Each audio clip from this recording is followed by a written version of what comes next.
Maradona ও মেসির মতো হাত দিয়ে গোল করে বিপদে পড়েছেন নেইমার। আর্জেন্টাইনদের মতো নিখুঁত হয়নি এই হাত দিয়ে গোল দেওয়াটা, তাই দেখতে হলো লাল কার্ড। ম্যাচ শেষে বললেন, আমাকে ক্ষমা করে দেন। নেইমার ব্যর্থ চেষ্টা নিয়ে বিস্তারিত থাকছে প্রতিবেদনে। ম্যারাডোনা থেকে মেসি যে অন্যায় করে ব্রাজিল ভক্তদের ট্রোলের শিকার হচ্ছেন, এখনও সেই ভুলটি করলেন নেইমার জুনিয়র। তাও আবার পারফেক্টলি করতে না পেরে দেখেছেন লাল কার্ড, তাতে বড় বিপদে পড়েছে তার ক্লাবও। ম্যাচের তখন ৭৫তম মিনিট সান্তোসের একটি আক্রমণে বোটাফিগো গোলকিপার বল ঠেকালেও বিপদমুক্ত করতে পারেননি।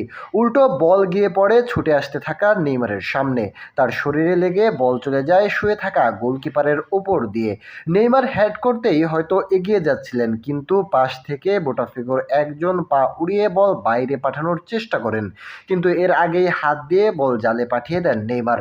সান্তোসের দর্শকরা উল্লাসে মেতে ওঠেন গোল হয়েছে ভেবে, তবে বোটাফিগোর ফুটবলার প্রবল প্রতিবাদে ঘিরে ধরেন রেফারিকে।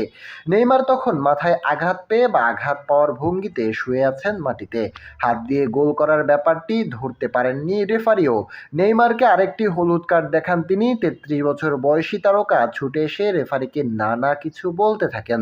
তাতে কি আর লাভ হয়? মাঠ ছেড়ে যেতেই হয় তাকে। ম্যাচের প্রথমার্ধের যোগ করার সময়ে ফাউল করে প্রথম হলুদ কার্ড দেখেন নেইমার। দ্বিতীয়ার্ধের ৭৬ মিনিটে হাত দিয়ে গোল করে দেখেছেন দ্বিতীয় হলুদ কার্ড, সেটি পরিণত হয় লাল কার্ডে। অবশ্য এই ঘটনায় ক্ষমা চেয়েছেন নেইমার জুনিয়র। সান্তোসের হারের দায় নিজের কাঁধে নিয়ে নেইমার বলেন, আমি একটি ভুল করেছি, আমাকে ক্ষমা করুন। আজকে আমি যদি বাইরে চলে না যেতাম, নিশ্চিতভাবেই ৩টি পয়েন্ট পেতাম আমরা। ৩ পয়েন্ট না পাওয়ার দায়ে আমাকে দিতে পারেন। নেইমার বিদায়ের পর অবশ্য ভুগতে হয় তার দলকে। ম্যাচের ৮৬ মিনিটে আর্তুর গিমারেজ গোল করে ম্যাচটাই জিতিয়ে দেন বোটাফিগোকে। এই হারের পর ব্রাজিলিয়ান লিগের রেলিগেশন জোনেই চলে গিয়েছে সান্তোস।